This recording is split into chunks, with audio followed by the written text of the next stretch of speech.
لەم پەیمانی حودەیبێ و دەرەکەوێت کە پێغەمبەری سەردارمان عەلەیهی سەڵات وەسەلام چەند سوور بۆ لەسەر ئاشتی و ئەمانی خەڵکی لەگەڵ بوونی ئەو هێزە گەورەیە کە لە خزمەتیدا بوو، لەگەڵ هەبوونی ئەو دەسەڵاتە کاریگەرەی کە هەیبوو هەندێک مەرجی قوڕیش قبوڵکە کە وەکو تەنازول وابوو لە کۆمەڵێک مافی ئاسایی خۆیان و ئەم مافی ئاسایی مسلمانان کە بۆیان هەیە بچنە کەعبەوە، کەعبە ماڵی خوایە و بۆ هەموو لایەکەر مشتەرەکە، و ڕاگرتنی شەڕ و دژایەتی و ملولانەی خوێناوی بەرامبەر بە قوڕیش بۆ ماوەی دەدانە ساڵ، بەڵام ئەمانە هەموو بۆ ئیسلام و مسلمانان خێرەوە دەربوون، چونکە دواتر زۆر کەس لە قوڕیش هەڵە هاتن و لەبەر اختلافاتی ناوخۆیانە هاتن ناو ڕیزی مسلمانان بێ ئەوەی کەسێک لە تەرەفی مسلمانانەوە بچێتە ڕیزی قوڕیشەوە، یان ئەوانەی کە لە دەست قوڕیش هەڵە هاتن و لای پێغەمبەر صلی الله علیه وسلم وەرنە ئەجیران، وەکو ئەبوو بەسیر ڕەزا و ڕەحمەتی خوای لێ بکە، یەکێ بوو لەو بەڕێزانەی یەکەم جار هیجرەتیان کرد بۆ لای پێغەمبەر عەلەیهی سەڵات وسەلام، هەر تازە گەیشتووە مەدینە و دوو لە کەسوکاری هاتن وتیان ئەی محەممەد هێشتا حیبری ڕێکەوتنەکەمان وشک نەبووەتەوە مەرەکەبەکە، ئەم کەسەمان هاتووە بۆ لات و تەسلیمانی کرد. پێغەمبەر صلی الله علیه وسلم فەرمووی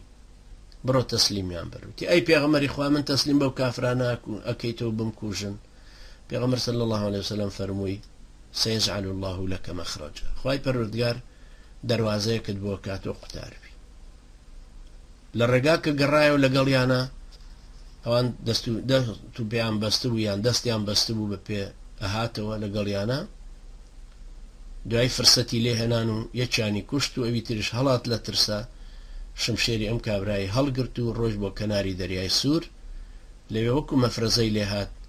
هەر کەسێک کە لە قوڕیش ڕایە کرد نەیوەرا بچێ بۆ مەدینە و نەبادا تەسلیمی کەنەوە، ئەچوو بۆ لای ئەبوو بەسیر و یەکەمین مەفرەزەی پارتیزانی لەوێەوە دەستی پێکرد دژی قوڕیش. هەموو لە کەناری دەریای سوور بوون، مەفرەزەی خۆیان دروست کرد و ئیتر نابینا ئەچوونە سەر ڕێی کاروانی قوڕیش کە لە شامەوە ئەهاتەوە بۆ مەدینەیە بۆ مەکە یان لە مەکەوە ئەچوو بۆ شام، تا قوڕیش خۆی ناچار بوو داوا لە پێغەمبەری نازدار بکە عەلەیهی سەڵات وەسەلام کە لای خۆی وەریان گرێ، با ئەوەندە لەوێ نەمێنەوە ئەوەندە ئیزعاجی نەکە. ئەمە جگەلەوەی مۆرکردنی پەیمانەکە خۆی لە خۆیان ئیعترافێکی ئاشکرا و ڕاشکاوی قوڕیش بوو بە هەبوونی لایەنێکی ئیسلامی کە پێشتر نکوڵی لە هەبوونی دینەکەشیانە کرد، بەڵام وا ئێستا ناچارە ڕێکەوتنیان لەگەڵا مۆرکە.